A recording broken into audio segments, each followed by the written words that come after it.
Hello. I thought I would. Oh, let's see. I thought I would do like a weekend thing, and it's not because I'm actually like working. Let's see. I'm just going to share the URL here. Little weekend stream. And then code retweet now. But like my normal working hours is very focused on product right now, because we're, as a startup, we're in this phase where we are kind of wrapping up the final piece of the puzzle before like the next like round of investments and stuff, which is basically proving monetization. And but like my work at CodeSandbox also entails like looking into the future. Can we build how can we build things that enables like the product and ourselves and all this stuff, kind of like the foundation, not the product itself, but like the foundation for the product. So I've been thinking about this concept of extensions for CodeSandbox, and I'm really excited about it, which is why I spend some time in the weekends working on it. But this isn't something that will happen until like after the phase we're in now. But I thought I could like share it.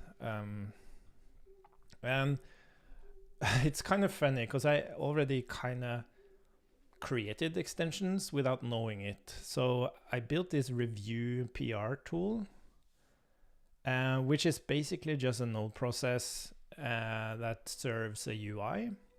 But what's so interesting about CodeSandbox is that we have, so you can imagine like when you run a dev server, we show running on port 3000, we show that dev server UI, like the app you're actually developing on.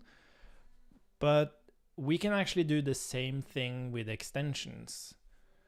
So the way the extensions are meant to be run is that when we're actually going to do this, we have a template called like CodeSandbox extension template or something. And you can just go there and you can fork it into a repo. And that means, and like under the hood, this is all done for you. So it basically just kind of moves into your version of it. And there you have a running extension. And then you have, and that's what we're going to do. We're going to draw this better. So we have,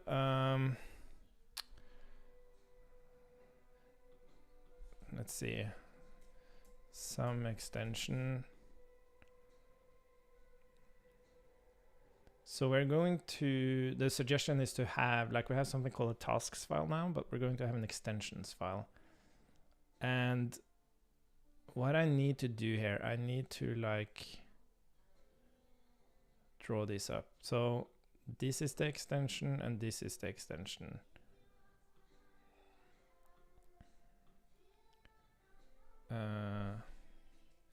So extension, what should we call this?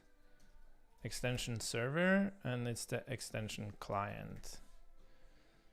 So the point is that we actually do some stuff for you, meaning that the extension itself is just an npm package, but since it's defined in the extensions file, our development process called Pitcher will run that npm package, giving you a port, and then there is a package called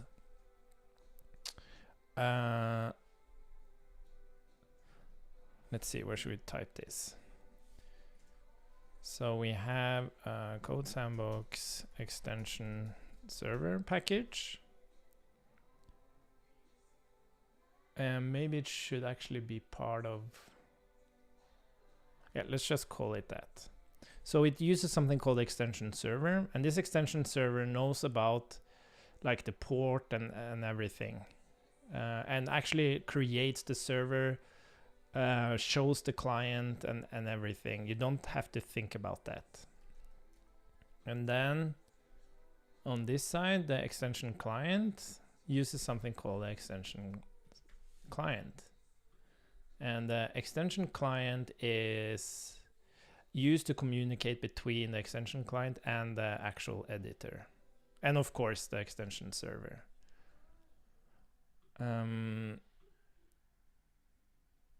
Blah, blah, blah. I feel like I don't want to draw this up now. I just want to play around with the extension. Maybe we should just do that. Because I want to create these two concepts, the extension client and the extension server. How should we do this? Yeah, maybe we should just do that. Let's do that. Let's see, and we have a project for this. And I have this idea. Like I have 3 demos. I have the review PR thing. I have running the Sampack bundler. So in that case, the extension is just looking at the workspace and looking for changes to files and reading the files. And then it just passes any changes down to the extension client. And then the extension client is using Sampack to bundle the application. And it's way faster than actually running a dev process on the server and then showing the app UI. It's kind of cool. But the new idea is that we're actually going to create like a brand new type of linting tool. So the thing is that, and this is the discussion with these extensions currently, is that we have a product now where you have multiple clients, where one of the clients is VS Code, and VS Code already has extensions. So you could kind of say that, okay, if you want extensions, use VS Code.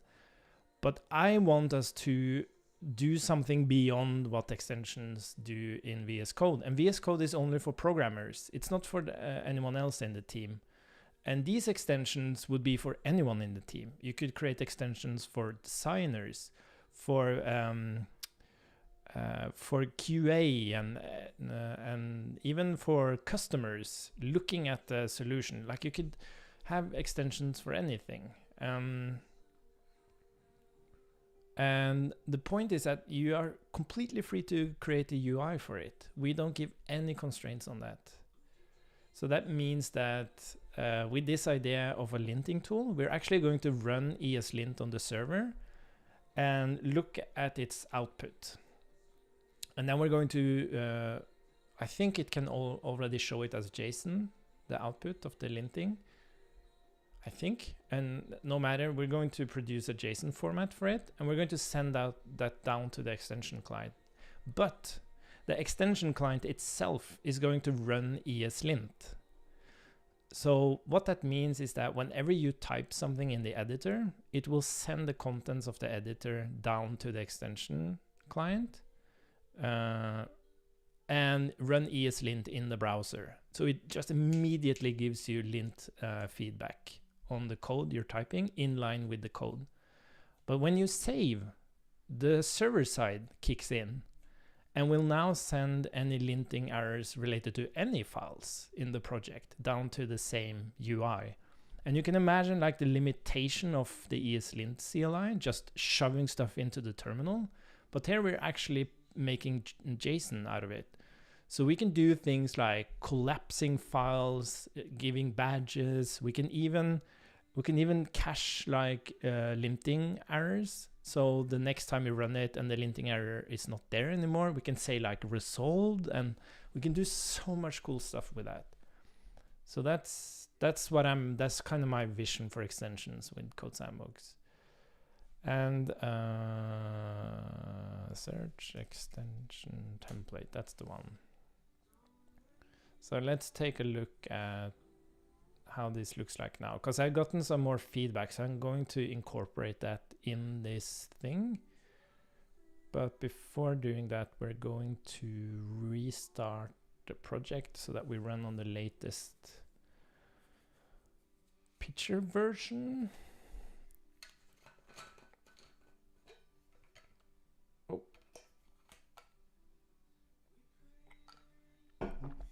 Let's see.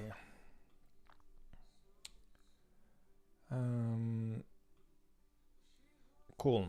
So what we're going to do now, we're first going to make some adjustments to this template. What's really cool here though is that it's already running. So it's called extension and UI here, but we're going to change that. I think we're going to call it server and client so that it's obvious. Like, because it might not be a UI. We don't require there to be a UI. So let's branch this and let's play around with this. So first of all, let's make that change. It's not extension, it's server. And then rename this to client. And then we have to change a few things. Client, server. Anything with UI should now be watch server. Server, client, server, client, client, server, server, client, client, server, server. Let's stop the process here. Yeah, we can still call this the extension. That's perfectly fine, but it will start a server instead. Cool. So that's the first change we're gonna make. Did I fix server, server, client, client, server, server, client, client, client, server, client, server. Oh, there we have a mistake. Client, server, server, server. Cool. But what we're going to add now is these packages, because as I mentioned, we're going to actually provide for the extension server how to so you're given a port from Pitcher, and the package here, the extension server, will actually set up an HTTP server with WebSocket as well, and provide the actual client. So that's kind of built in, because that gives us some additional opportunities down the road, which I can also talk about. Let's see. So what should we call them? I think client server. So I think we should just call them. So what's interesting, we could actually, no, we shouldn't do that. Anyways, so the point is that these packages, these two, they should actually be built somewhere else, but for as part of like exploring the concept, we're going to put them inside here now. I think we can just call it new directory. Yeah. Oh, does it? Oh, that's interesting. Okay, let's just call it packages then. And one directory called extension server, and then one package called extension client. And currently this is just going to be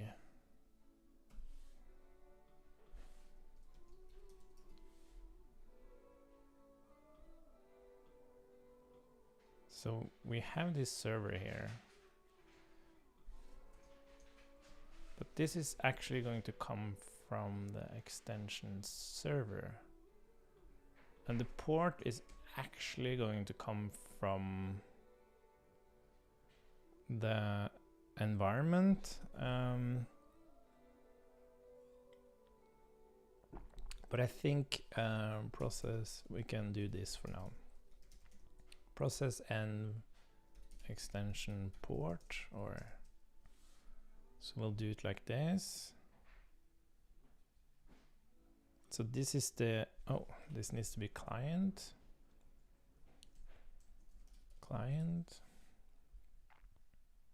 And this is not part of,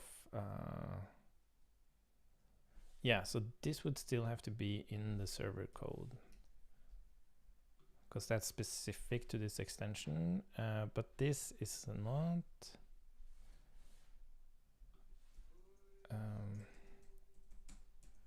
Extension listening on port, and let's just return, not return, but let's export. Yeah, let's export the app, or wait, let's do this, export app. Wait, what happened now? Wow, there's something weird going on when we create new files. That like the formatter isn't running. I have to explore this.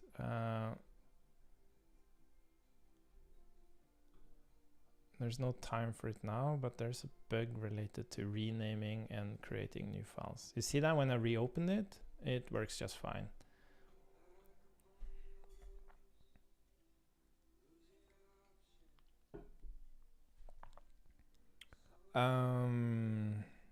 Almost like a race condition, like the file isn't like created yet when we, yeah, I'm not sure. So what we're going to do on the server now, we're going to import app. Well, we don't have to call it app, that's a little bit weird. Let's just call it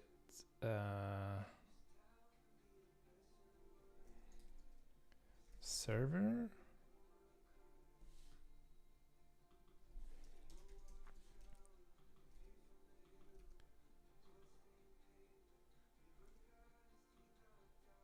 Well, maybe we could call it HTTP.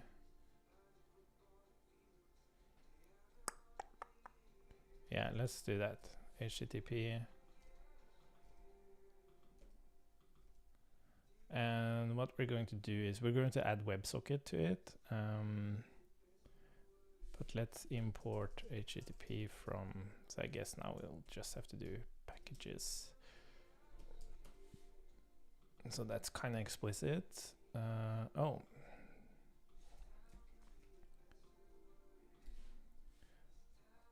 Cool. And then for the extension client, we're actually going to, well, first of all, we're going to put that thing in there. And then we're going to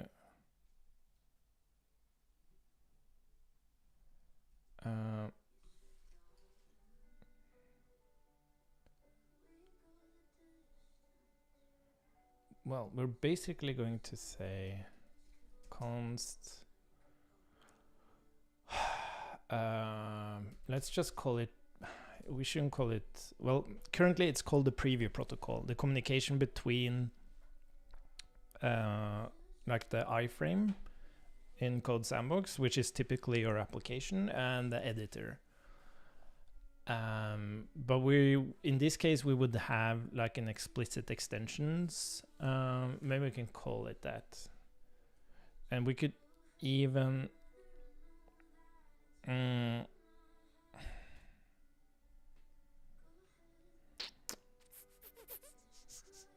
what should we call this?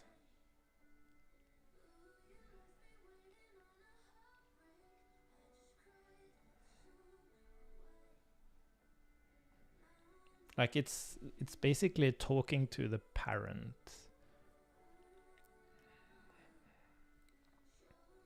Well, it's the extension host. That's what it's going to be called.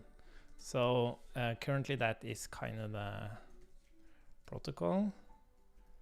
So let's just export the extension host for now. Yeah, you see this? This also doesn't save.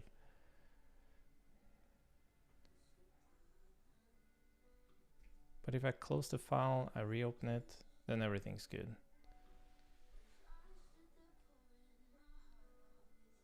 Why does it say that?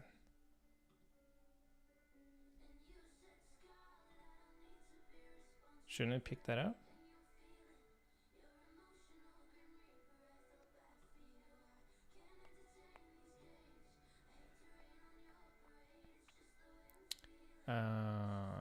Let's see.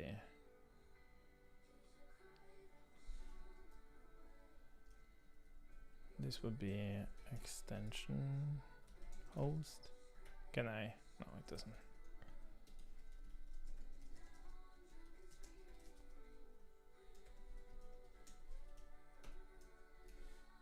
Cool.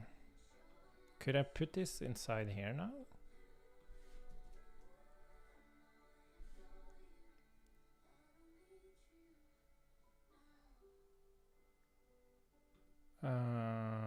Or do I have to create a DTS file for that? I just wonder why it wasn't picked up.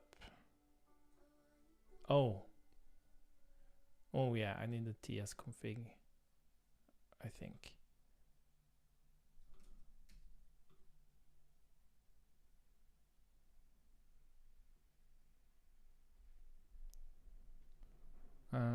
Let's does it work now? No. There we go. Now it's fine. Okay.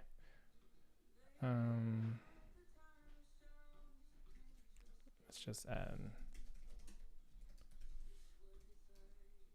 there, server. Okay, now everyone has it. Great.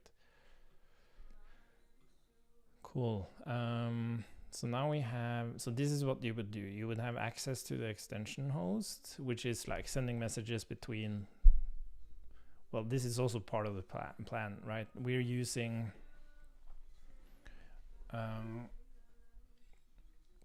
we are developing everything as if we were using a library, like everything. So our editor is built in such a way that it's actually consuming a library to do all the magical things so that other people can do this later. And these extensions would even be part of that concept, which is pretty epic. Anyways, so you would import like the extension host, which is basically talking to whatever client ran this extension.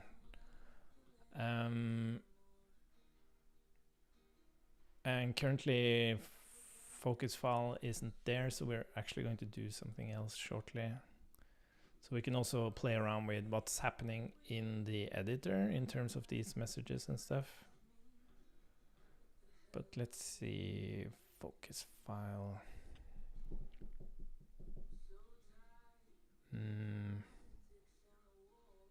Okay, let's see if it runs. Build server, not so I did. God damn it.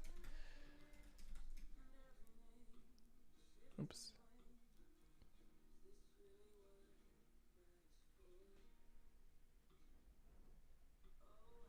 Okay, so we did something wrong.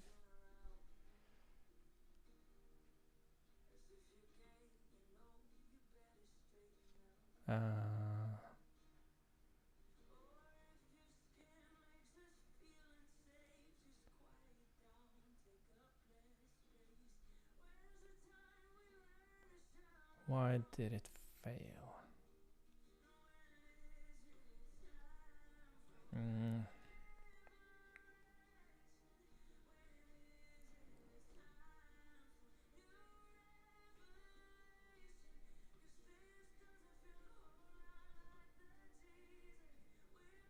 failed to execute script. Oh, I think I know what it is. This should be a client.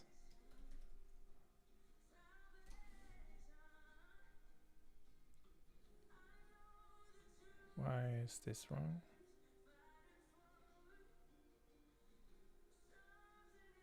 There we go. There it works again. Well, why is this? Oh. ES module interrupt flag. There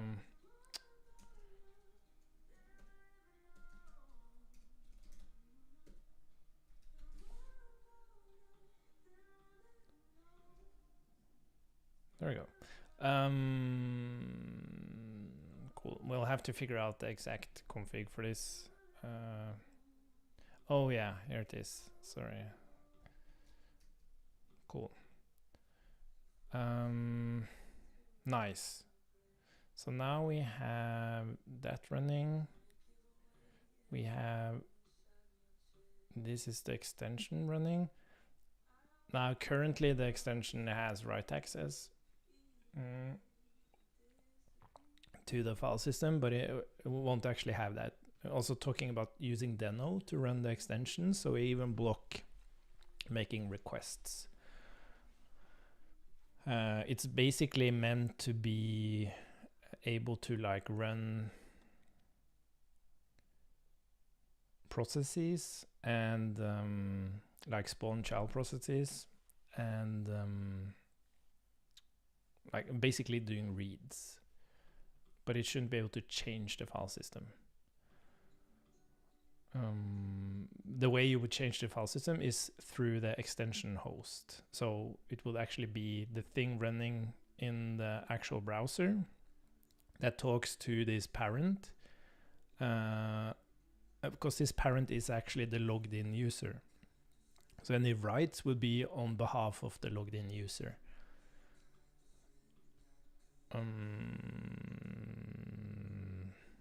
So this is a bad demo. But we're going to fix that. Let's see. Cool. Okay, so now we have these concepts in place. So the next step now would be to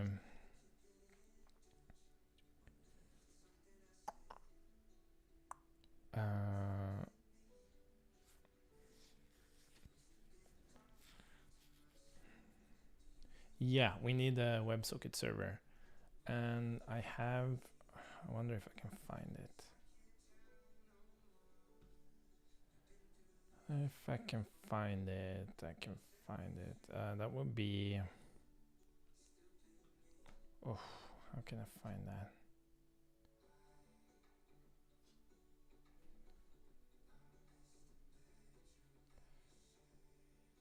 Oh yeah, here they are. Recording.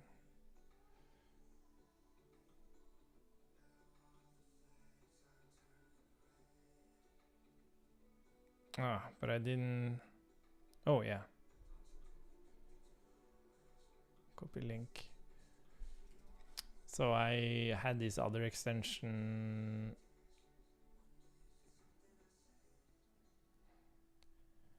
Let's see, extension index. Okay, so let's use VS for that.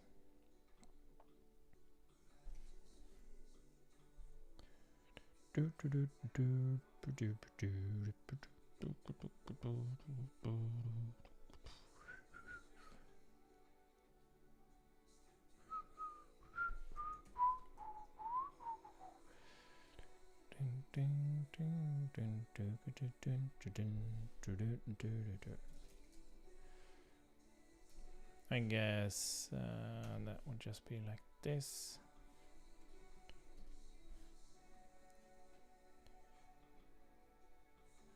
WebSocket server.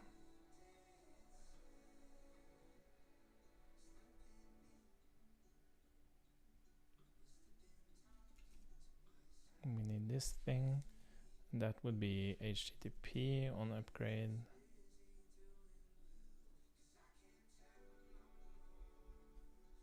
Wait a minute.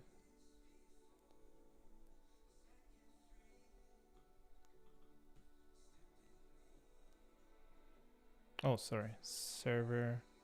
Yeah.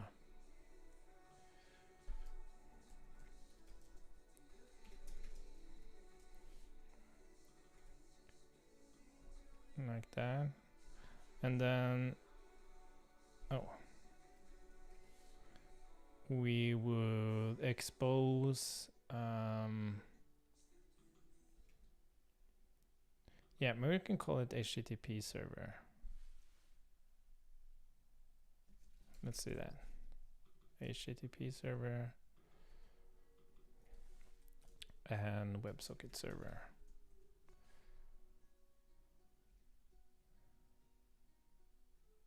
And we also need add types vs. Oh, that should be, god damn it. Types.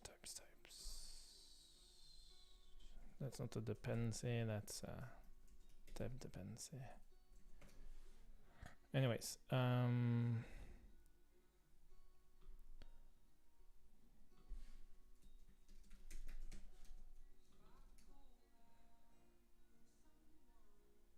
cool.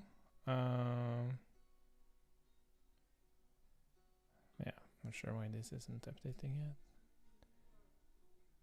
Extension server.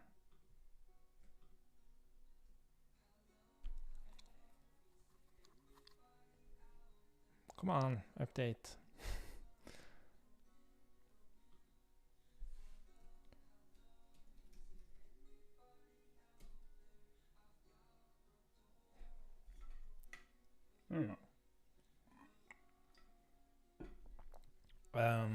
Cool.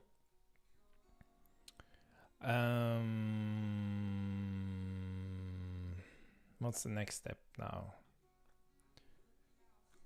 Because this only was like, I listened to on connection. Yeah. So this basically just enables the WebSocket server. And then, and you can argue like, maybe not everyone needs a WebSocket server and so on, but I don't think there's much overhead to this.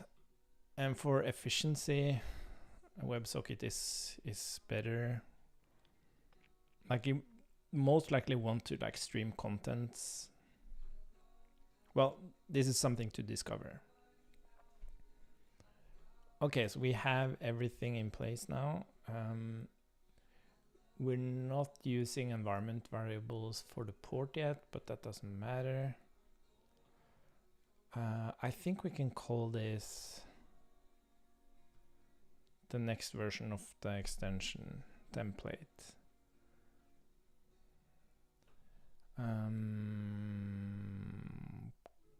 Cool. And yes. Okay, let's do it. Let's create a PR. Next version. So it's only me working on this, so I'm just going to merge it. Cool. And we don't need this. Yes. So what we're going to do now is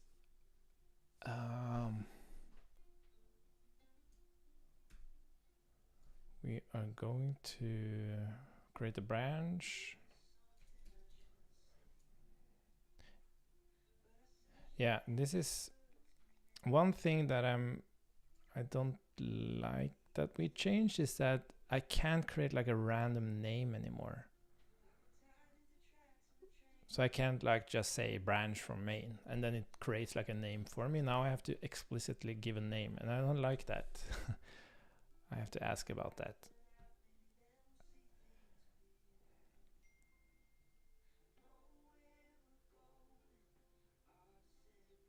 Ugh. Let's see.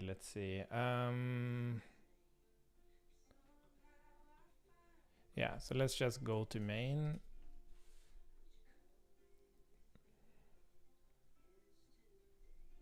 Now that's updated. And we're going to restart the process here so that it runs with the actual, yeah. We have to install, let's see.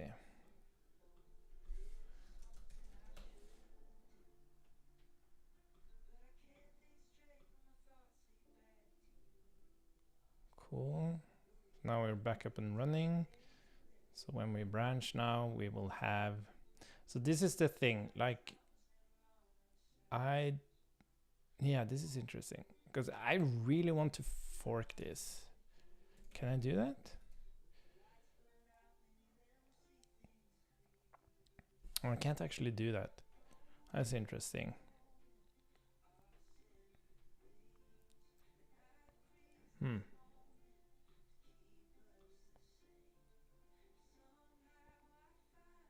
No, I can't. Which makes sense. It's kind of weird that I want to fork something I have access to. But I actually want to, well, yeah, I want to create a new repo out of this. So let's just go on GitHub and do that. Extension template. Because here I can do that, right?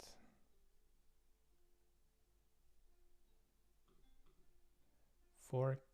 I want to fork it to my personal. And we're going to call this CSB ESLint extension. And we're actually going to make this private. Can I do that now?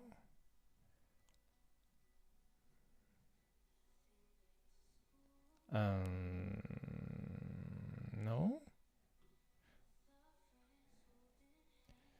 And the reason I'm going to make it private is because I'm going to publish it. How do I make it private?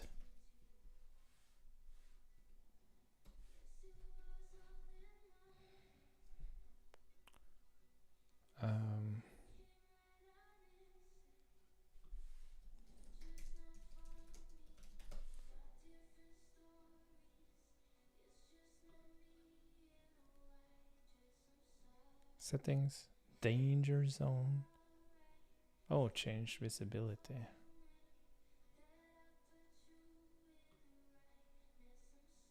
For security reasons, you cannot change the visibility of a fork?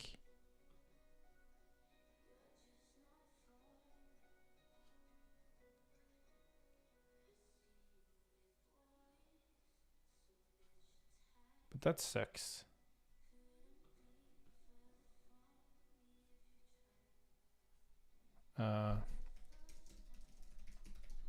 Can I like detach it?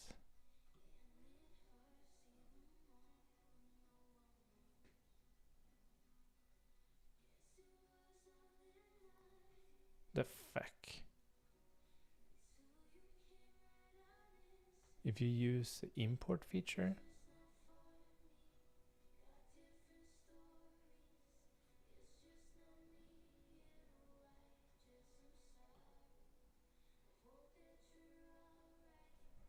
Seriously?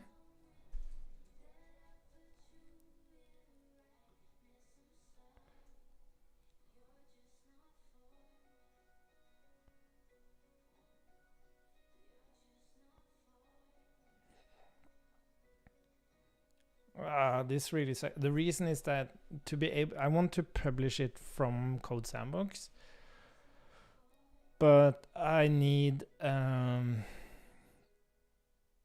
add environment variables to do that. We don't support that for public repos currently.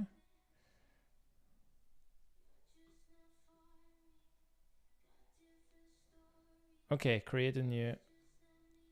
Okay, let's do that then. This is interesting. So let's just delete this repository. CSB ESLint.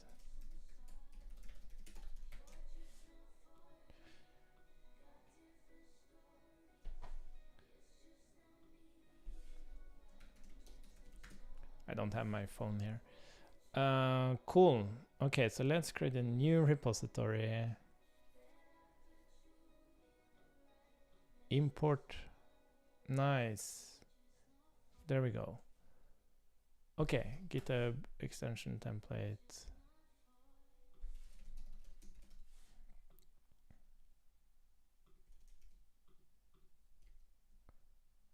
Owner CSP is lint extension.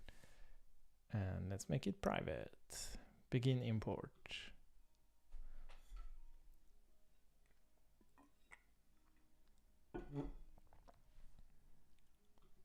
We'll email you when the import is done. That's interesting. Okay, and now I can copy. I can take this one.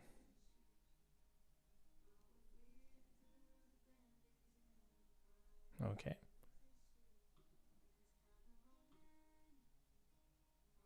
Yeah, I'm not sure why these pop up. Yeah, I didn't want the other branches. Yeah, whatever. So if we now go to CodeSandbox and we, well, I guess I can go on personal projects. And then we're going to import new project. CSP is lint extension. Now they should be private and we can get to work. Cool. So what we need to add here first and foremost is what should we make run first? I guess we want to run ESLint first. Or should we make, well, at least let's install ESLint.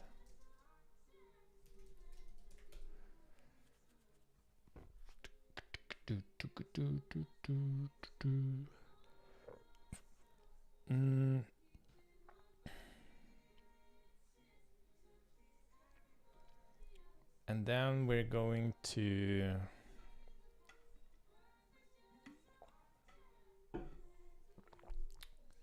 what should we tackle first? Should we tackle the I think we should tackle running ESLint on the server. Yes. So why are you complaining? Oh yeah, no ESLint configuration found.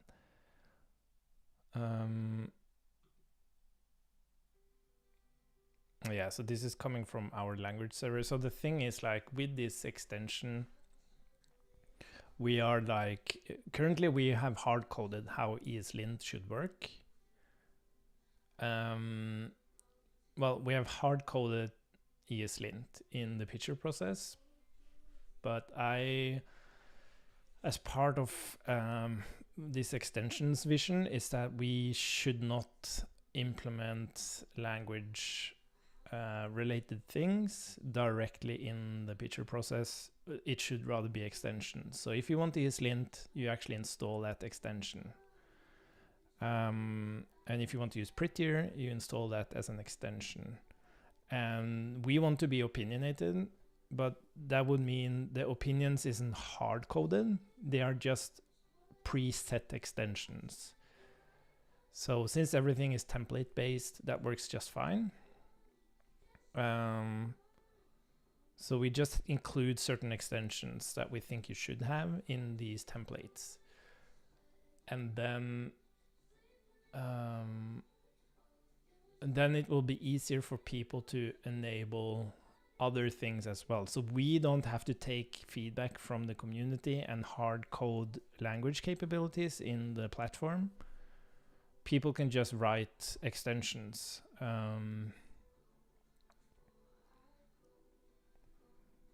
So one example is that we have now like Astro support, but it's such a niche thing. Like for me as a developer, thinking about like architecture and scalability and stuff, it feels very wrong that we are hard coding Astro into our dev process.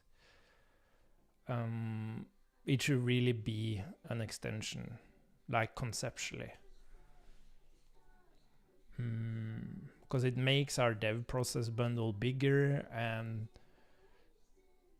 it like there's code in there and so on and so on.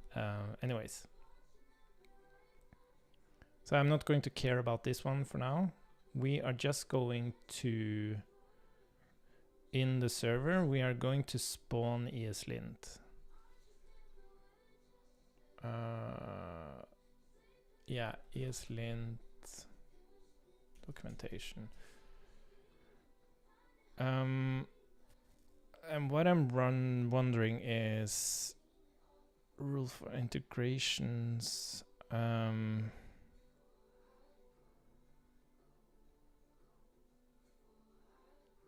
Getting started. I can't quite remember.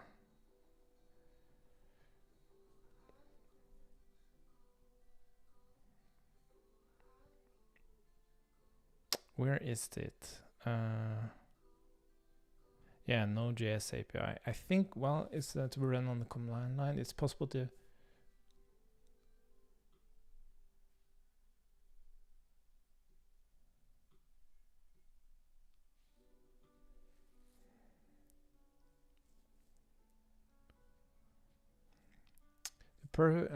is to allow plugin and tool authors to use ESLint functionality directly.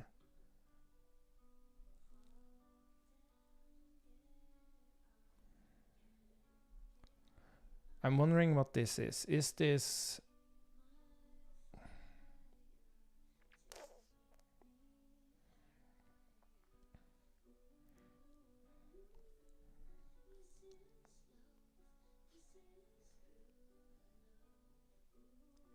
I read somewhere that this is not actual official...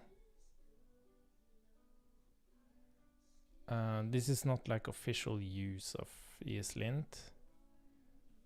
I'm just wondering if I should run it as a spawn process.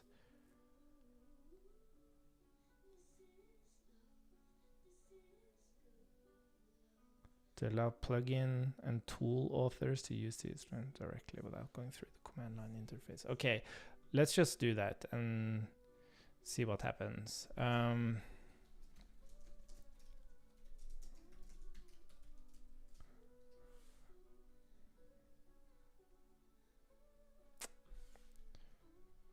Yarn add types ESLint.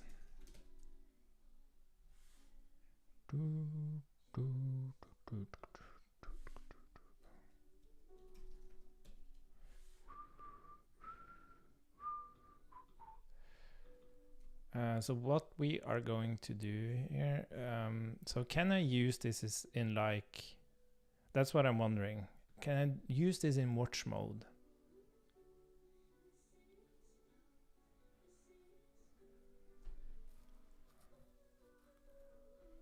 That's what I don't think I can. Yeah, exactly. This is... Yeah. No. So we're going to run the CLI in... Yeah, exactly. Getting started. Okay, so we're not going to use ESLint like this, but we are going to import from child process spawn. Is that the thing we want to use? Let's see. Getting started.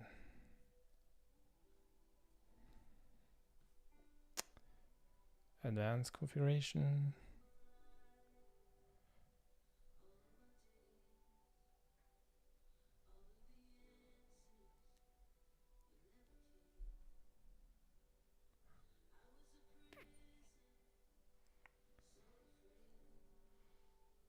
How do you run it? Watch.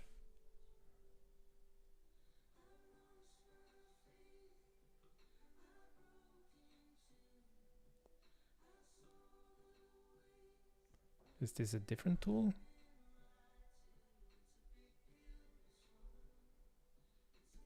Wait, isn't there a watch mode for ESLint?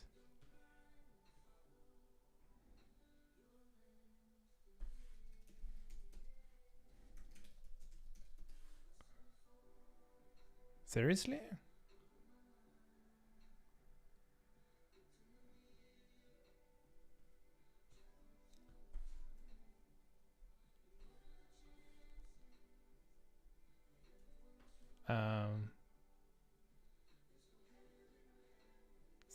But I was sure this was built into ESLint, that you can watch it.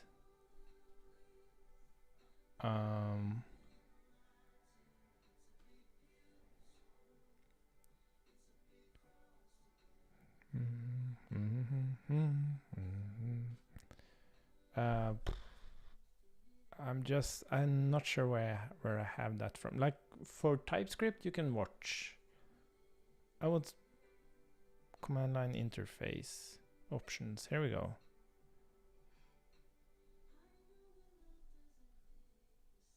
Caching. Wow, so there is no watch for ESLint.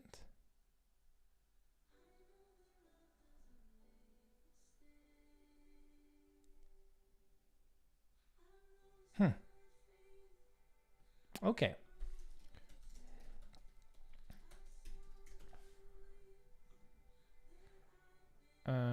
Don't want to import web background into your friend, and this is the tool for you. ESLint watch is a simple command line to wraps ESLint. ESLint watch provides file watching and command line improvements to the currently existing ESLint command line interface. All commands that can be used in addition to watch command and a couple of new templating views. Don't believe me? Wow, that's selling it. Getting started.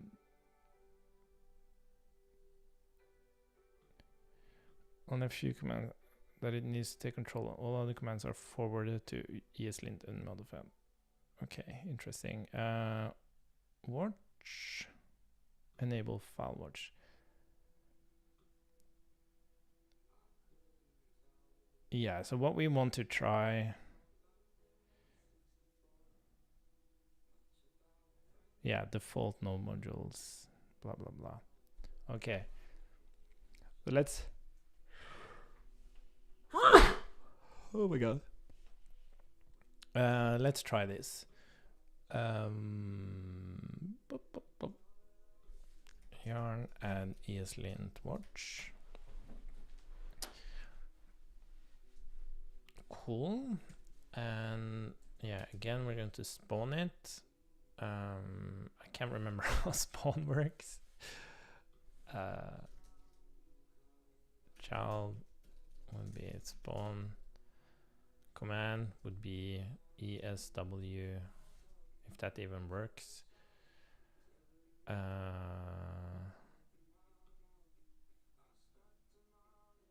Options.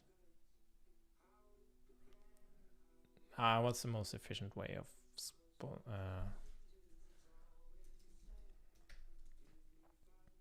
I guess we can try with dot. Yeah, so the question here is, where does this actually...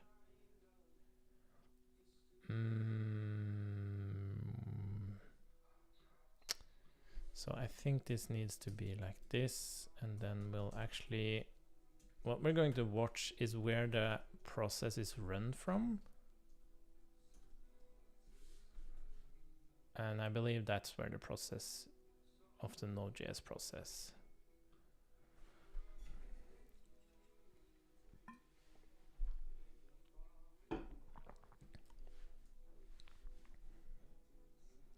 Yeah, let's see what happens. Child on message.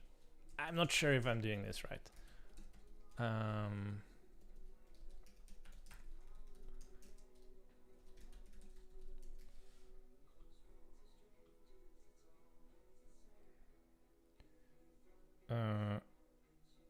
Yeah, it doesn't know about that. I think we need to require it. Let's see, or like node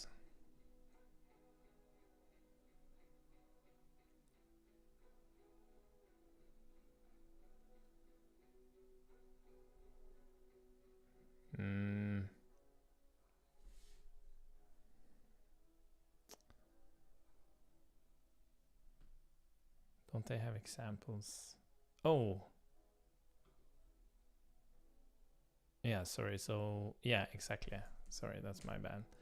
So okay, let's try again. I'm not sure if we can actually run that kind of stuff. And then watch. And then this will be a process.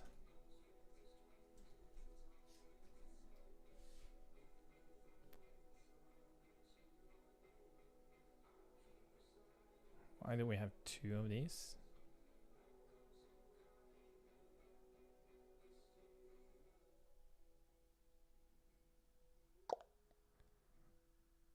Okay, so it didn't error, but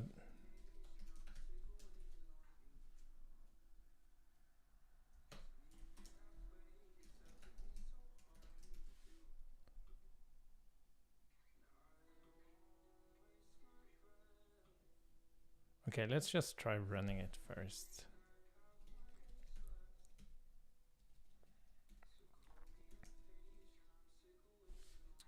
Oh, god damn it.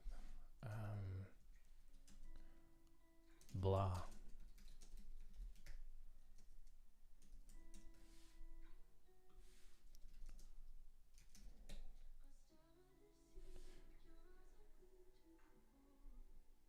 Yeah, I could not find configuration found. That's perfectly fine, but why don't we see that here?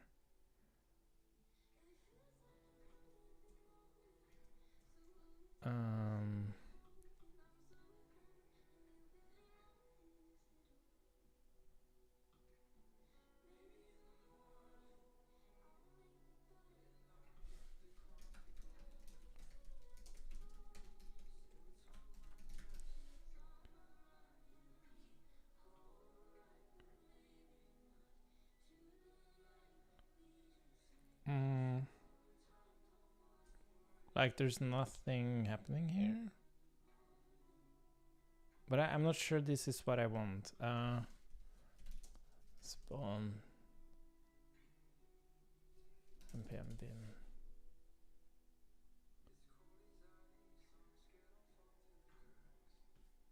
I just need an example. I'm not very good at this stuff. Oh yeah, and then we do.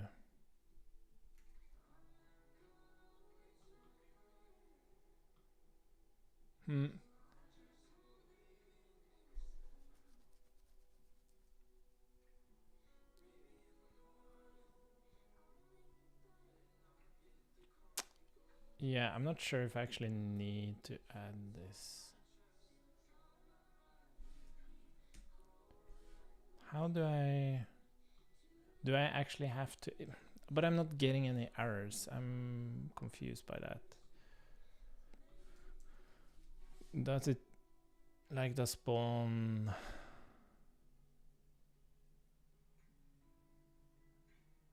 I want like std in, std out stuff. Isn't that? I'm really bad at this. Node spawn.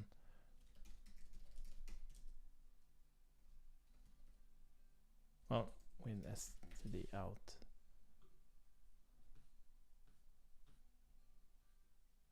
Spawn. Yeah. Oh. That's the one I was looking for.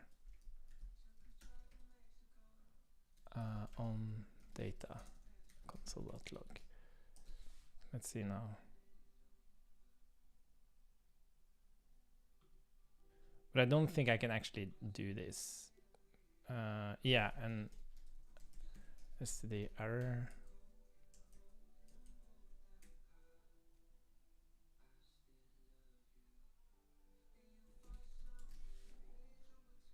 There we go. Let's see.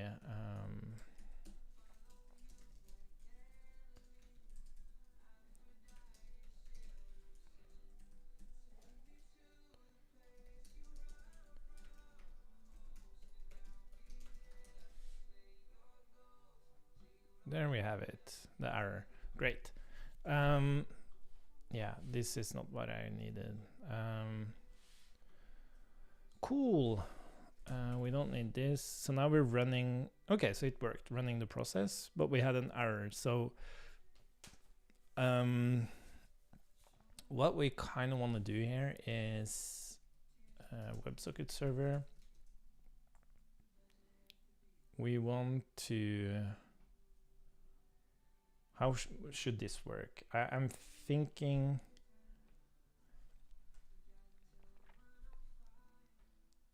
we need to queue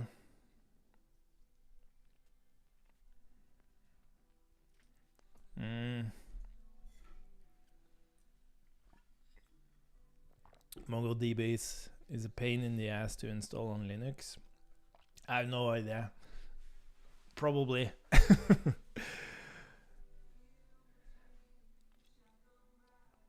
Yeah, we're using, we've been exploring some tools to more efficiently run servers and databases and stuff on our platform. So we tried using something called Nix, which is really interesting, but we have something coming up now which is going to solve all of this, and which is also a key differentiator for our platform, is that it's actually running real development environments. So like adding databases and stuff will be very, very straightforward. There was actually a demo on this on Friday, but I was working on a bug, so... Oh, what did I do? Wait, what did I do? Secondary. What the hell? I didn't see the demo, but there's a recording and I'm looking forward to seeing that. Anyways, we need to, yeah, I think what we want to keep in memory here is just the last, like the current message. And let's create a type of message. So this is the, it's either a lint or there is like an error, basically. So current message, I guess it could be, type would be like initializing. Like I can't imagine that you, yeah, I think so. Initializing. So it starts out as type initializing. And this type is shared with the client. So I think and let's put it into its own types file.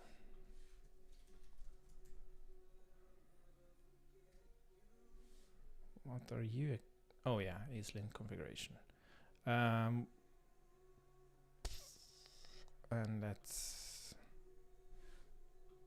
let's call it lint message.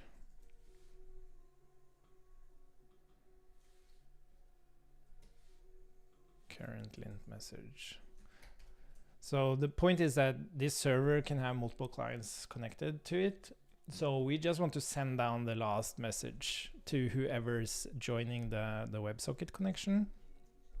So by saying via server on connection, I guess we'll get a socket there, and then we can say socket send JSON stringify current lint message.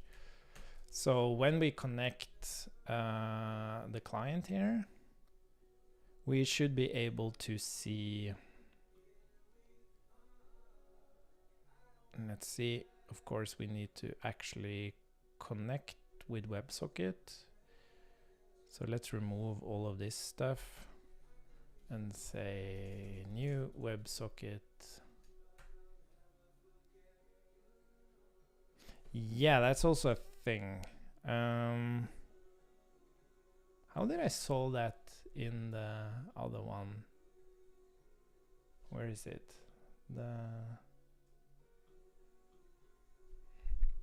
How did it know where to connect the UI? Oh, it's actually using localhost. Does that work?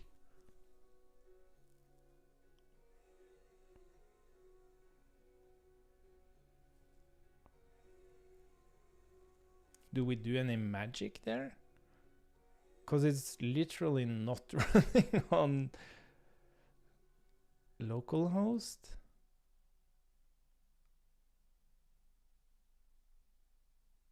Okay. Well, let's do it.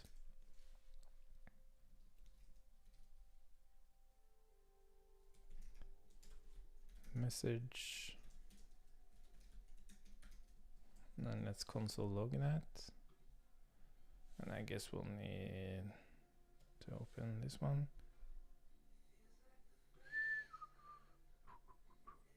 Message event. Oh, I should probably set data. There we have it, initializing. Awesome. Cool. This is working nicely. So I guess we have data, and we'll just say JSON parse data. And this would be of type lint message. Yeah, I guess it's not able to like go up and find that thing, but let's just lint message from server types. Cool, so now we have our lint message. So that means as soon as we add some ESLint rules here, we should be able to get some lint information. So let's try to do that. .ESLint. What the hell was the name of this?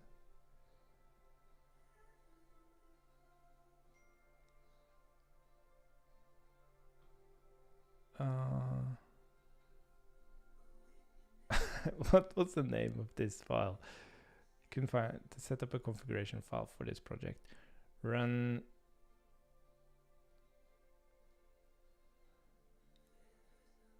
npm init ESLint config. Maybe we should just do that. No, what's then config file? ESLint.config.js. Isn't there like a dot?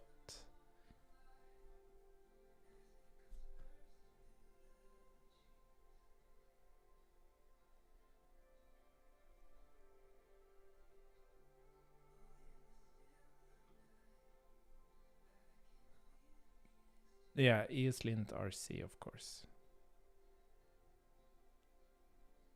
Dot. Wait a minute.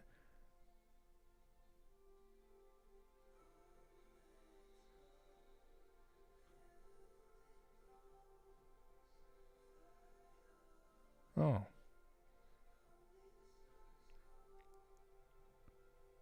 I thought it was just ESLint RC. Oh.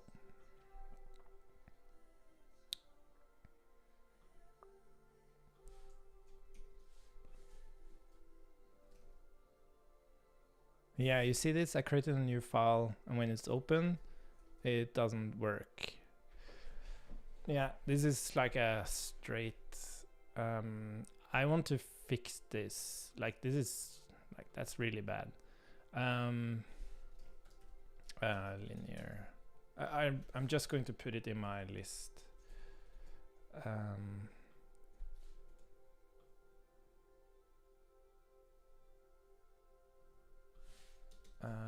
Fix open file and language server. Yeah, something weird about that. So what happens now when we restart our process? Do we have our process here?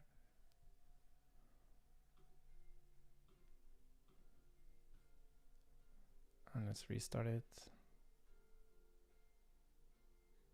Hey, look at that. We get lint errors. Yeah, so this is, it's definitely linting the whole thing. We can change this later. Like we want to probably lint like a demo project.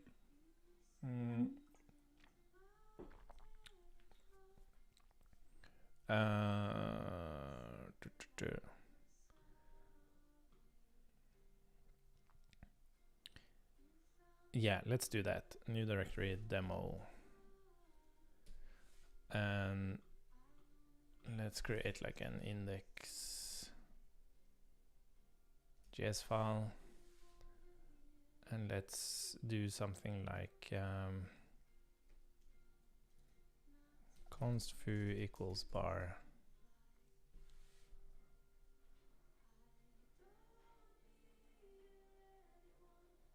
Const, the keyword const is reserved. Okay, I guess we don't have the correct. Okay, cool. So now it's doing that. And what we can do now, we can say, and I believe we are running it in development, right?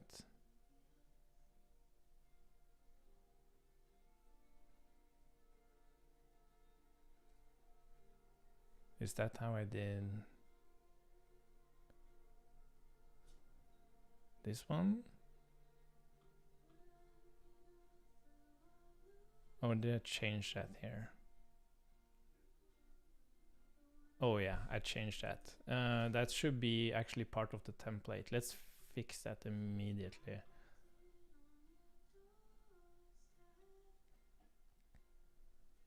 Package.json, so that we're running it in actual development.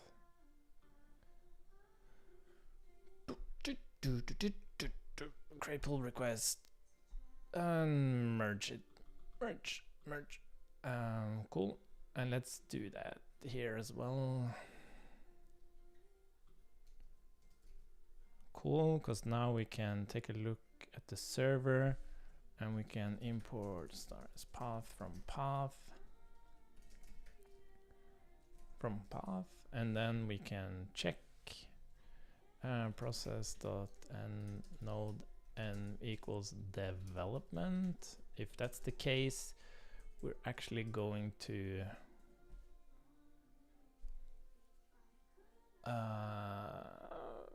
I think we can actually just use path resolve demo, I think, because resolve will actually use,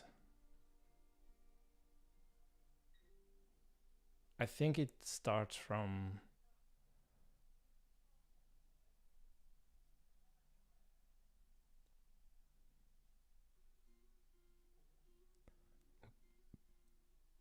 yeah, current working directory is used.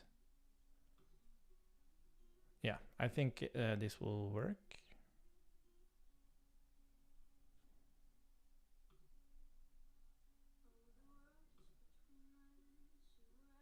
Should only show the one error now. Yeah, and it does. Great. Great. Okay, so now we're getting linting errors. And if I, yeah, so now what we have to do on the server, we also have to, whenever we get data here, yeah, so that's the question. Like, can I give any options to get this in JSON instead? I should be able to do that, right?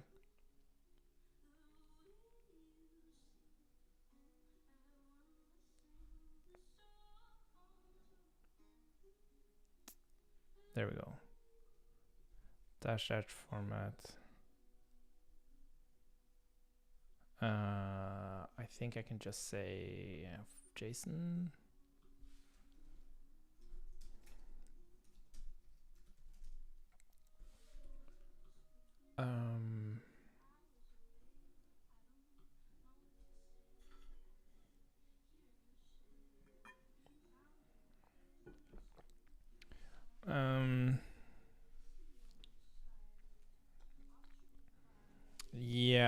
yeah, what to learn next from JavaScript and Python. Well, yeah, I guess.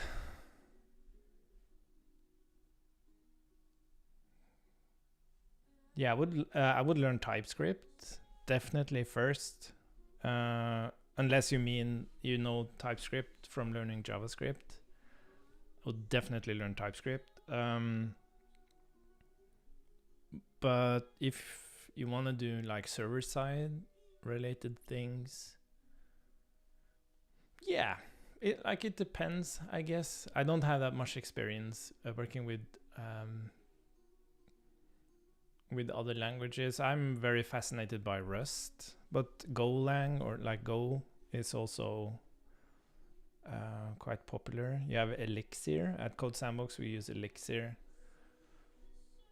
but it's kind of, yeah, I don't know what I would. Yeah, it's, yeah, what you should learn next. For me personally, it's really hard to learn something without having a project to work on. So even trying to learn Rust, I read the book a couple of times, but I don't have a project to actually work on.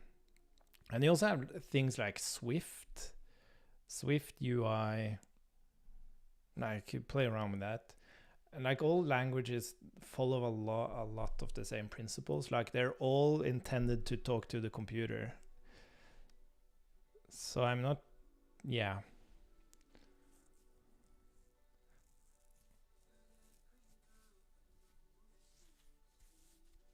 So they're not like, they're more similar than different. So like what's the value of learning a new language? It would have to be like, is it because you're interested in how the different languages solves the same problems? Or is it because you want to be relevant in the industry to earn more money? Yeah, there are different motivations for learning different languages. That's what I'm trying to say. So for me, Rust is like new and cool and tries to be this intermediate language between being not going too low level with memory management and stuff, but still having that pure power, low level power of a language. Which Go is also part of that family of languages. Yeah. Yeah, I don't think that answered anything, but it was at least some reflections. Yeah. I think it's, in terms of money, I think it's like knowing JavaScript and especially TypeScript, you are very relevant in the industry. Some companies do hire like Rust and Go, but you have to be really proficient at it. So it's much more difficult to get a job with those languages, just because there aren't many people, as many people who know them. So the ones who know them really well are the ones who gets hired. So for money, I would just stay with JavaScript and TypeScript as a language and rather learn how to deal with specific things, like problems in that space, which is not tied to the language itself. It's just, there's so many things that we use that language for. So, but if it's, the motivation is to understand programming better in general, or you're just curious about other languages, or want to work more backend related, you could even look at things like C# and stuff like that. Yeah. Again, not a very good answer. Let's see if this thing pops up JSON for us now. That doesn't look like JSON, does it? Oh, I didn't save it. There we have it. Now we're getting JSON. So I wonder if our lint type lint data, I wonder if we can actually get JSON lint. Is there like a lint JSON ESLint? Is there a type for this?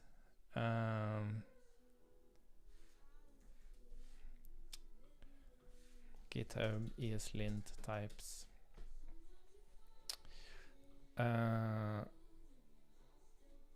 Yeah, of course we can do. Let's look at this.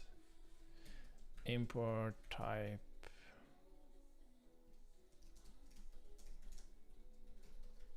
I think we can do something like this, and then we can say data would be ESLint dot namespace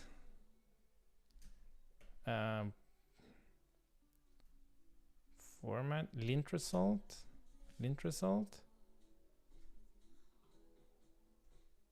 Yeah, here we have it. Lint result, and it's an array. Let's call it result. Well, results. That would be the right way. And then we'll say whenever we get data here, we're going to say current lint message equals JSON parse data. Oh, did I have too many? And then we need to notify any connections.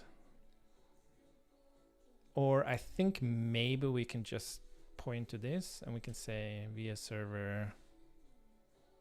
I think we can just get the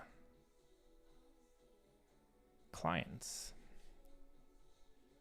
Is this it's a set for each socket dot. Oh, this is interesting. Like we don't actually need. What we can rather do, we can just JSON stringify this thing. And we'll say that this is a string. And then we don't, because we don't, it's silly to parse and, well, it's kind of silly.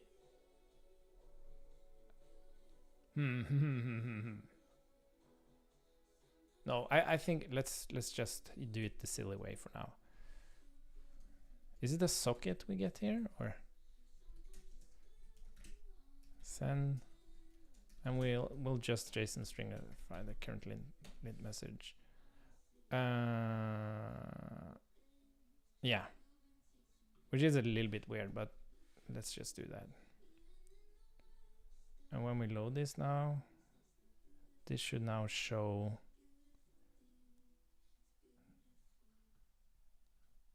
Shouldn't it show something?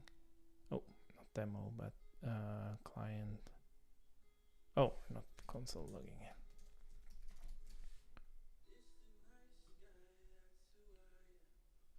Type initializing. Oh, do we have an error?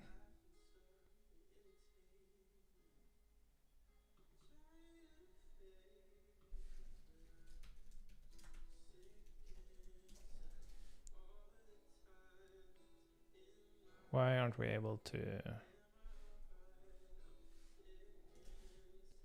As lint message and type would be lint, but I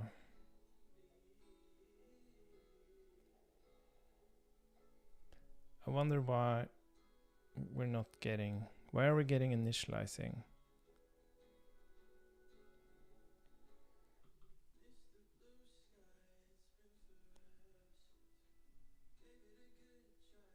Oh, it doesn't seem like it restarted the dev process.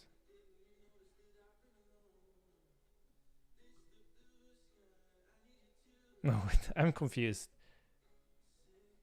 Where is this coming from?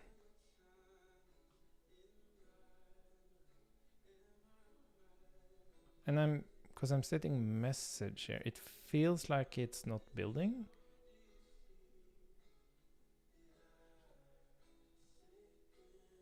This server.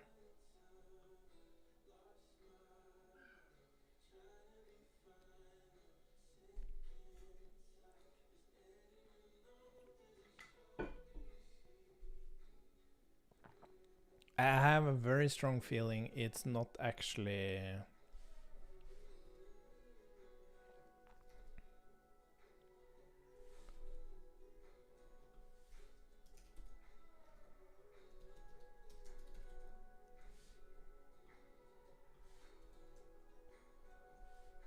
Is it actually running this thing? Oh, there's a bunch of stuff here. Ugh.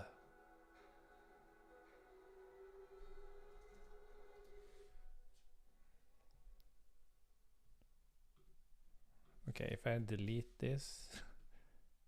Yeah, you see this? It doesn't even update when I change watch server.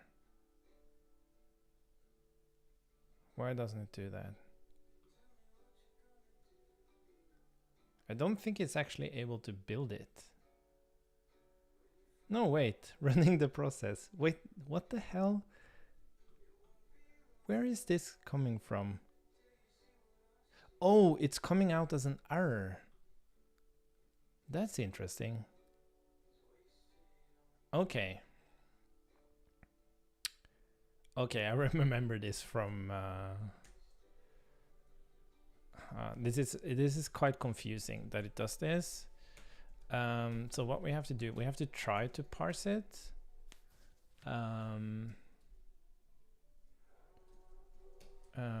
So we'll move this. We don't actually care about data, I think. Okay, let's keep it.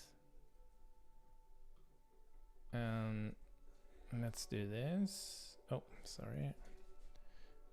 Because it might also be that the current lint message is actually type error. Message would be error. So we need to change that as well. In the types here. String. Cool. Okay, what happens now? Okay, now it has the response. Great. So we're receiving lint errors now.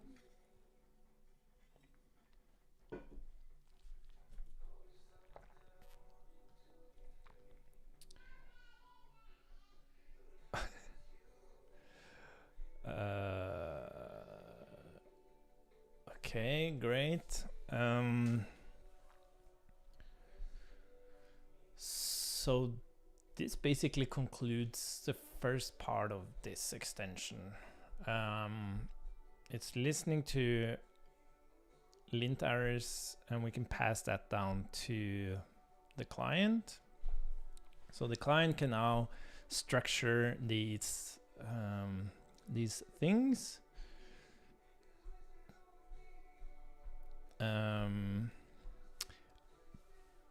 And then what I want to do is file path. Yeah, so like the server would actually hold this logic of keeping track of how the linting errors evolves, so that if like two people are collaborating and I would like fix a lint error, like both clients will get a message that, hey, you fixed it, thumbs up, kind of thing. But for now we're just going to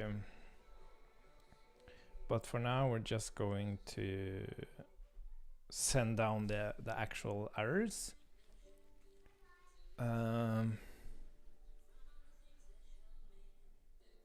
So let's actually show the client. Let's just show the result in something.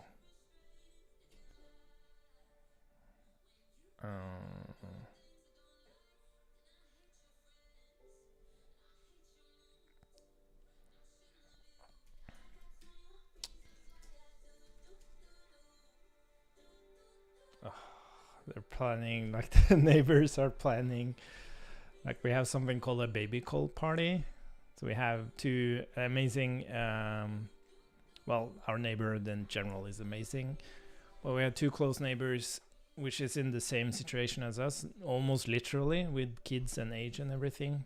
So we meet up in the evening where we drink a little bit. And but the problem for me is that it gets very late.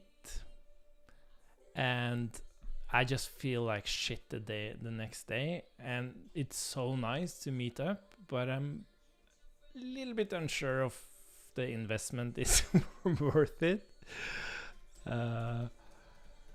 Let's create a pre-element here, because I believe we can just shove this into pen child pre, and then we can just say pre inner HTML would basically be JSON, and it seems weird that we're parsing and then stringifying again, but the reason is we're going to null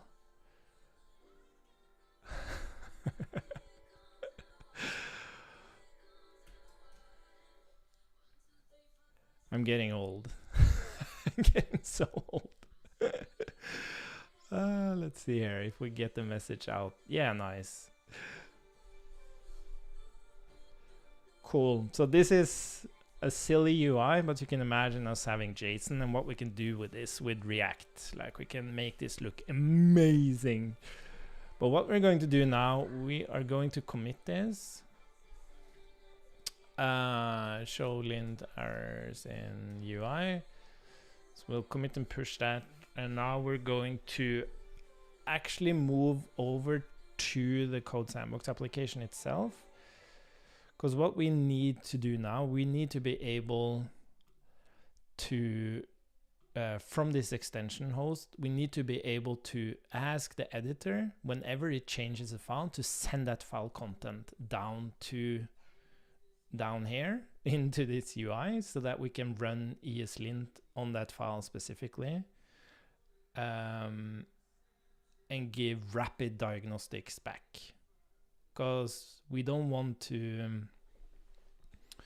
because the linter we're running now requires the file to be saved, and it's quite like you save the file, sends it to the server writes to the file system, the ESLint process picks that up on a watcher, produces the lint, sends it back down. So it's, but here we're just going to shove the contents right in and pop the result right back out. So it's going to feel instant. So what do we need to do then? Well, first of all, we will have to open this thing. We're going to go to the actual, so this is going to be a bit inception-y. We're going to go and create a branch of the actual application we're working in, CodeSandbox application. And then we're going to open this branch I was looking at on a development branch of the application itself. So let's open that. And instead of opening this test sandbox, we're actually going to open, I might need to, yeah, let's go to the dashboard first, because I think I need to import it first. Where, let's see. Let's authorize as a development user.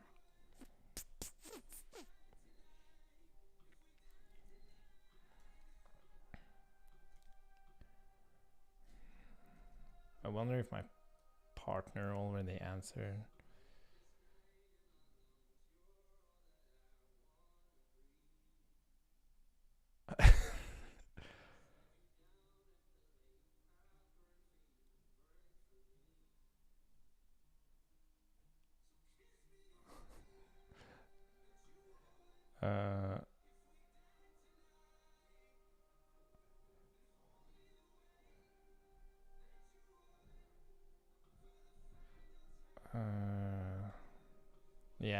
No, I'm not sure I'm ready for a baby cold party, to be honest.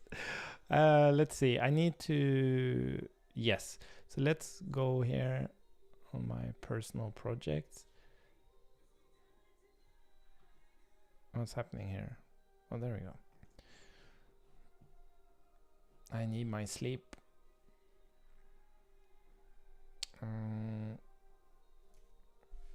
Oh, what was that?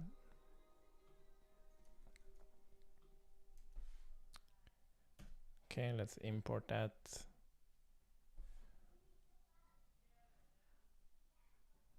And let's go and open the branch. Oh yeah, it was the token. And the branch we were working on was this one. So let's go ahead and open that.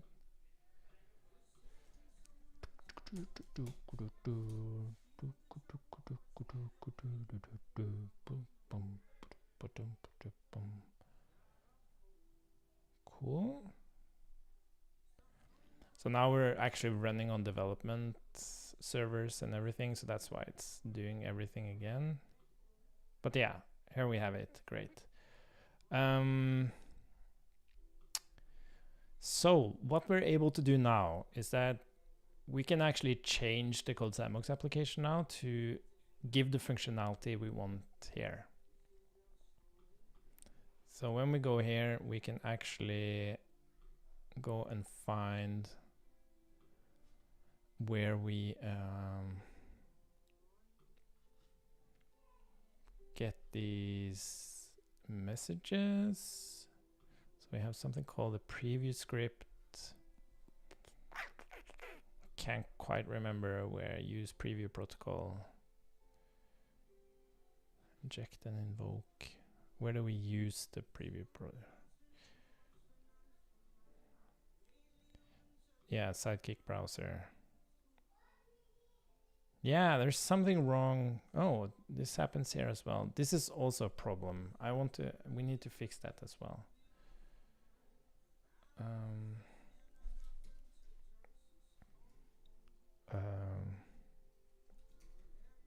Reference files does not open anymore. I wonder why. Okay, anyways, we're in Sidekick browser. Where's that Sidekick browser? Use preview. Aren't we using the preview protocol? Oh, there it is. Yeah. So here we are. This is where we are getting messages from the preview protocol.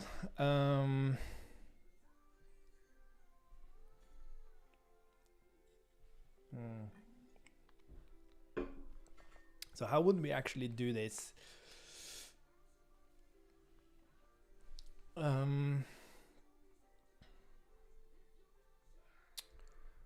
We would have to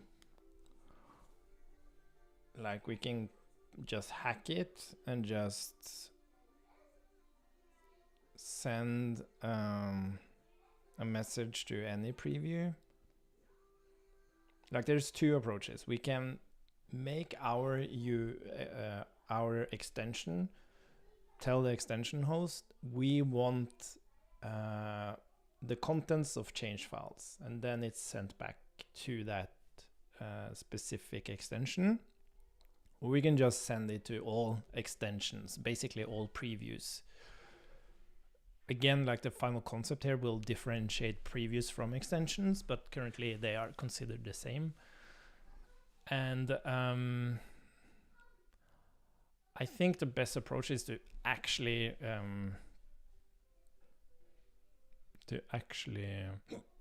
ask for these file updates. Oh, sorry. Let's close some stuff here. Okay, so where do we now? We have to keep things. So we have our packages, we have the client. So okay, unexpected token message. Oh yeah, I think it's the parser. It doesn't parse. Yeah, whatever. So we have something called send message and focus file. This is part of another demo, so we don't really actually have focus file, but we're going to add that as well, because that means you can like click a file in the extension UI and it will actually open that file here. So we're going to keep that, but we're going to add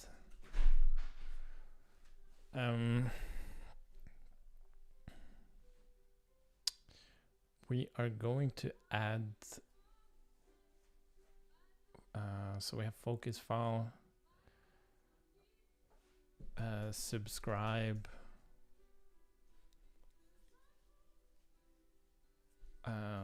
code changes, and we're going to call this outgoing message, and that's subscribe code changes. And we're just now I'm not going to type in god damn it, incoming message would be code change content string. So the protocol should also have on message, where the message will be incoming message. Oops.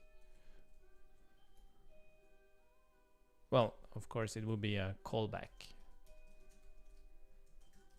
Void. Cool. Wow, that's really annoying. There's some kids visiting and they're ringing the doorbell like consistently. Sometimes I reason about why kids are so like irrational, like why is so ringing the doorbell. Like I can see that it's fun to do it like once, maybe twice, 3 times is like, okay, it's pushing it, but they keep doing it like 4, 5. They're so extreme in everything they do. So I have my threshold at 3 rings, but like these kids, they don't seem to have a threshold, and I think that's why it kind of makes you go crazy sometimes, is that there doesn't seem to be an end to these things. Anyways, so we have our own message, and now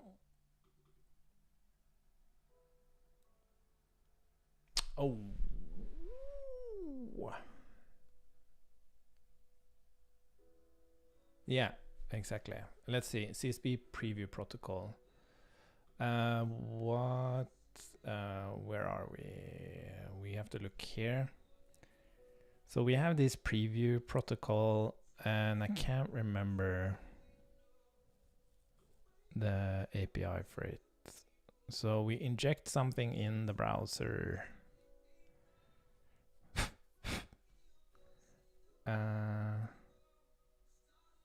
Where's the script that we inject?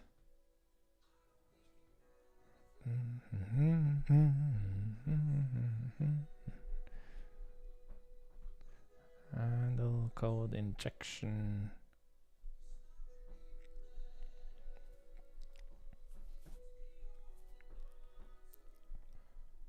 Send outgoing message. Are we putting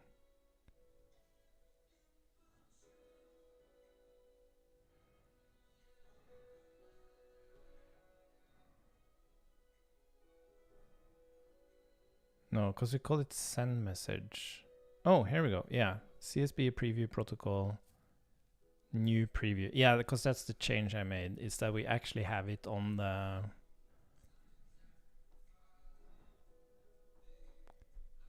handle.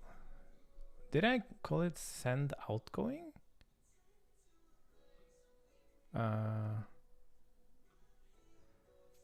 No, it's called send message. But is it actually called send message? Oh, it is. Yeah, an add listener. Yeah, because these are private, of course. And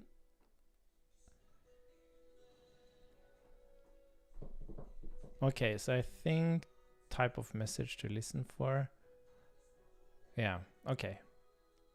So we're going to add this to here. It's actually called add listener.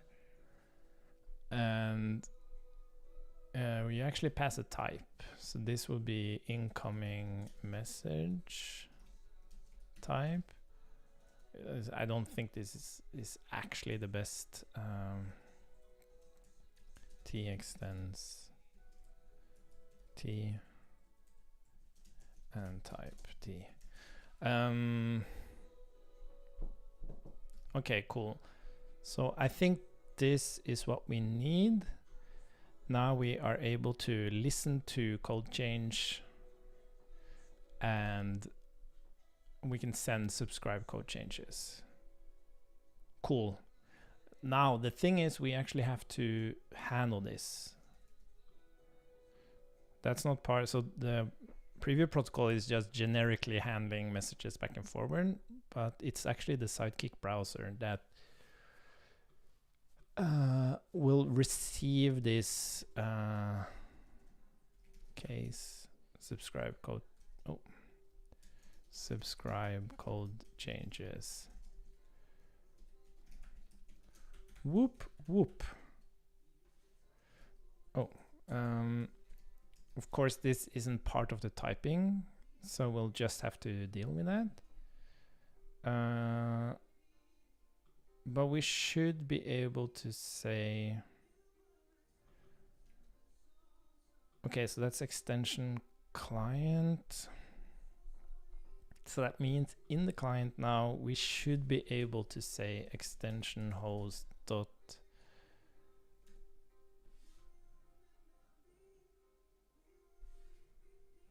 why aren't we getting any type information? Any? Why is that?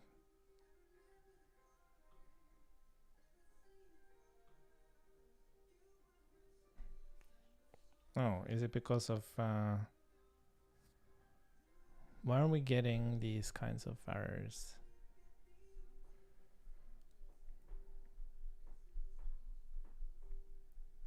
Okay, I think we need to add like a proper ESLint thing here.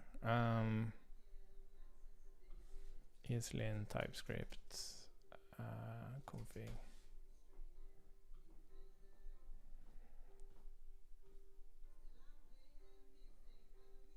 Ah, yeah, we need like a proper parser and everything. How should we do this? I don't want this ESLint to be... Oh, wait, we can put it in the demo, I think. Yeah. Okay, let's try that and let's restart the TypeScript server again. Oh. Oh, isn't this updated?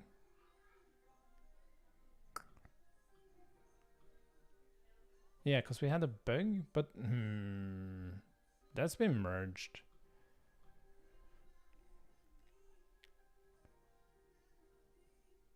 Okay, let's just restart the project. Yeah. That was weird because we I actually merged or reviewed that PR that fixed that issue.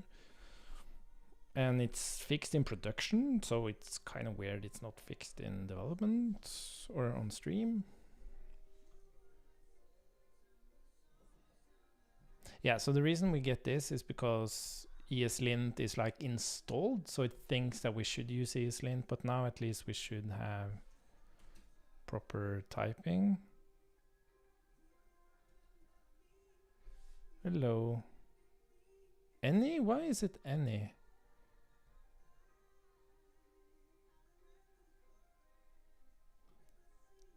Oh, is it because we... Is this only valid here, maybe?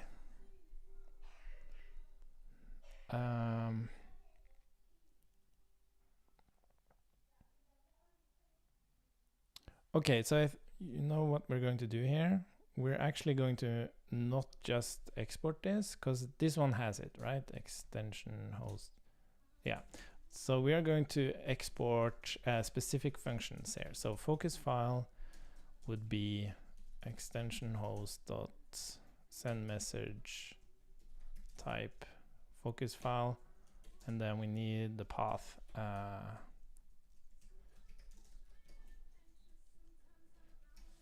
We're going to do this, and then we're going to say subscribe file changes, and this doesn't have anything. Subscribe, sorry, code changes.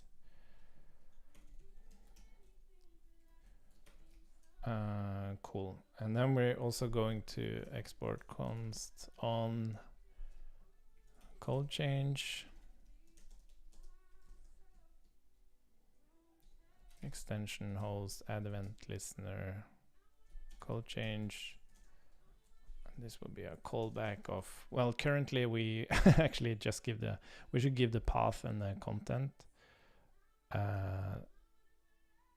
Data, path, and content. And that doesn't return anything. And this doesn't return anything either. Oh wait, now I'm doing it wrong. Data.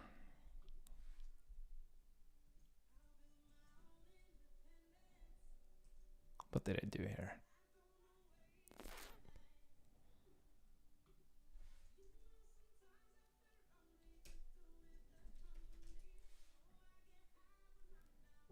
Add listener, does it return anything? No, it doesn't. What did I do here?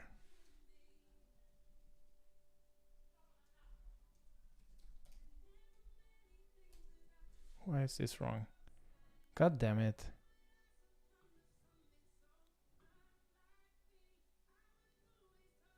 Oh, this is so confusing.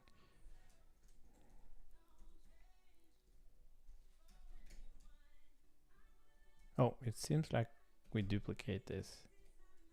Oh, there we go. Yeah, sorry. Yeah, so we have to change here. We should actually give content and path. And then here, yeah, exactly. Cool. So now in the actual client, we can say extension host. What the fuck? Oh yeah, sorry. We can say subscribe code changes and old code change. So we'll just say subscribe code changes. So we'll just call that, and then we'll say on code change console.log. Cool. So now we're set up on this end. And what we would need to do now is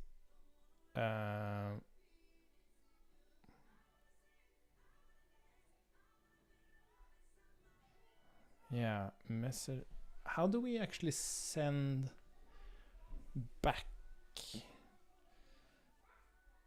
status? Yeah, send message. There we have it.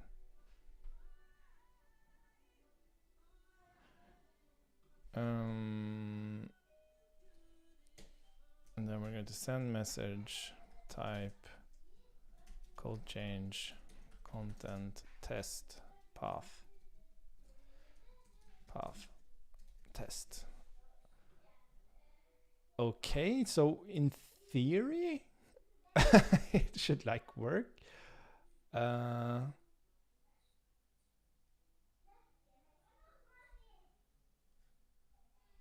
think. Okay, let's refresh. It's so Inception.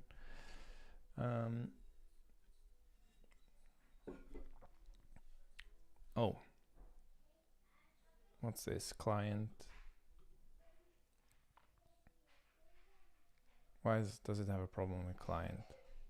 17?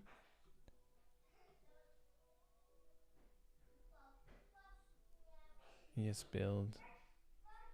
Why does it have a problem with client?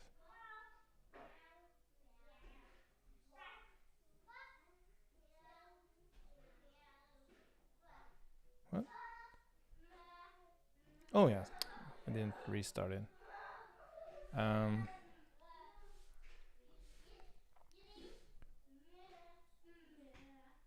So I got whoop whoop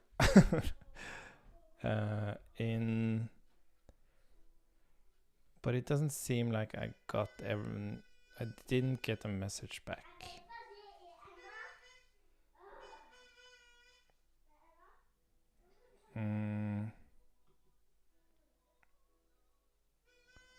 So why didn't I get the code change back?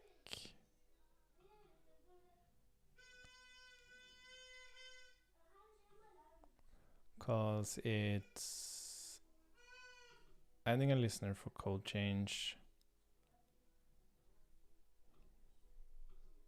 We're sending a message about code change.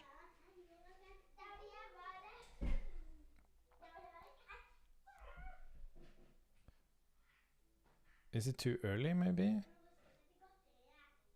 Let's just do a tiny timeout on this.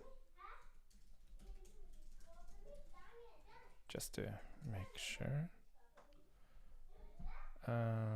Let's refresh.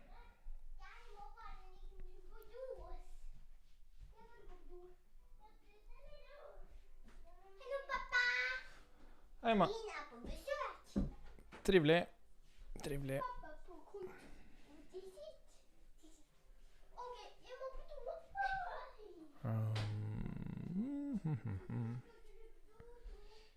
Yeah, we're getting the whoop whoop, but we're not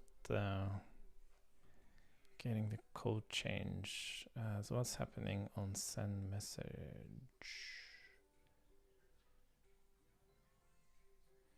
If state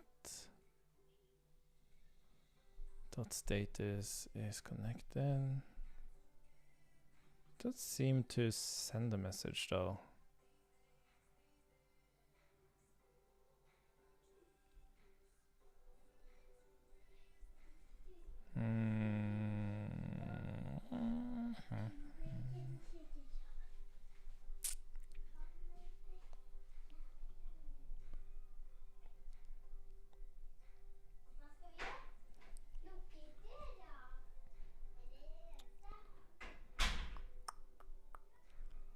Yeah. Add listener. Like it's impossible for me to know what's actually happening under the hood there. Because this script is actually injected from a different part of our infrastructure, so I can't like debug.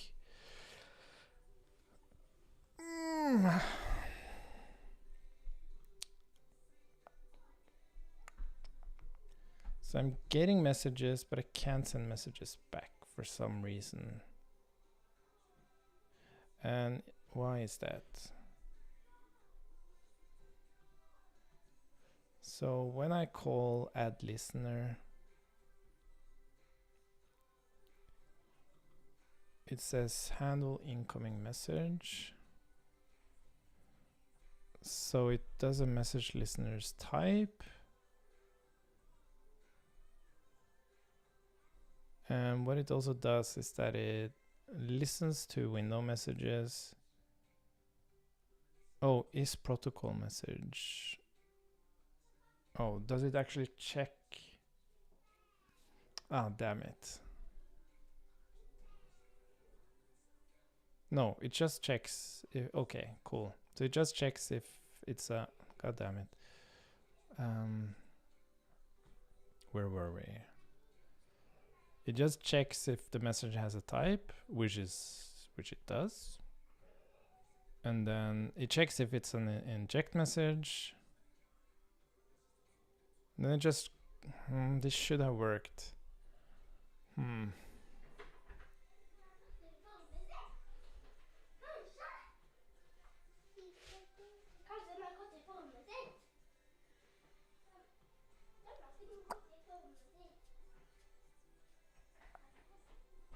I wonder if I can debug post messages.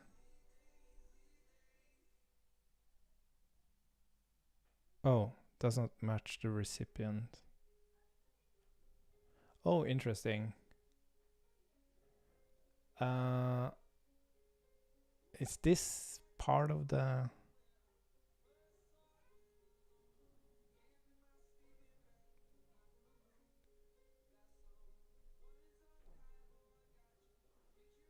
preview 4000?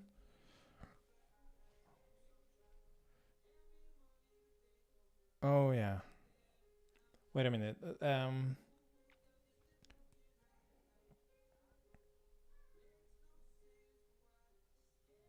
Target origin provided.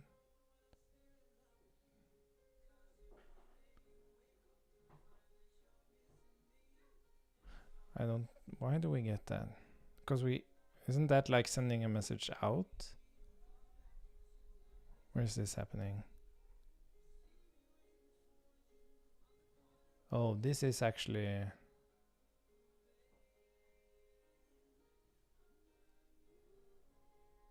preview L content window post message. Okay, this is actually sending...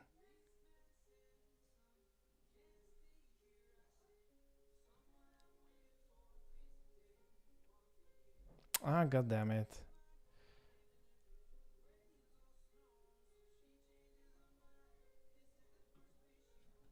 I want to know if I get any messages at all.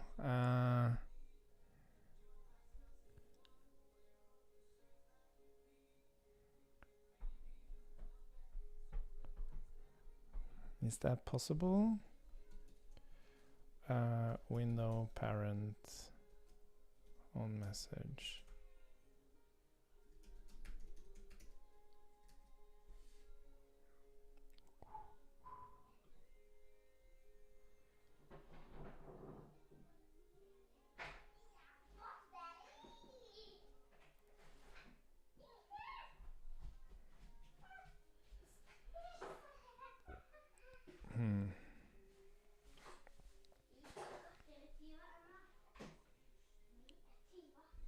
Yeah, so this is also weird. Like when I refresh this, it doesn't say whoop whoop anymore. So it's almost like, why did it even say that?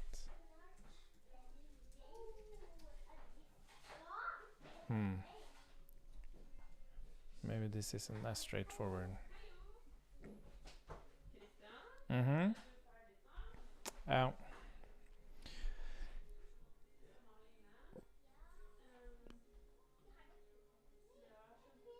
Oh.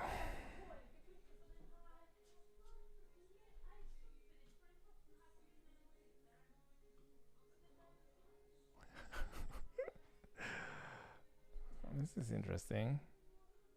Oh, maybe this failed?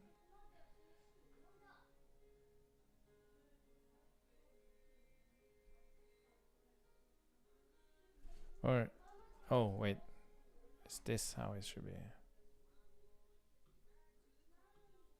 Okay, we'll test this and then I'll have to stop.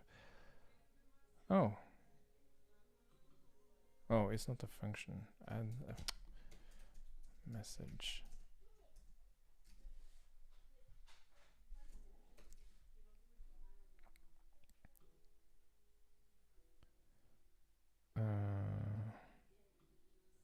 So we are indeed... Well, there's something else. Code. Inject and invoke. Yes, we're not actually receiving...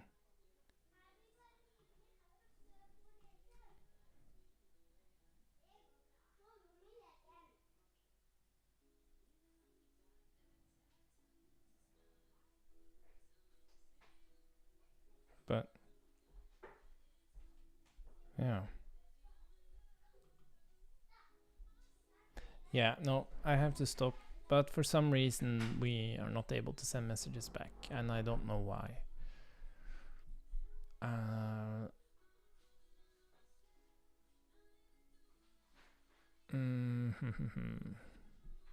Okay. Cool. Thanks for following along. And then I'm getting back to everyday life. Oh, did I have a... That's weird. Where did that come from? Bye-bye.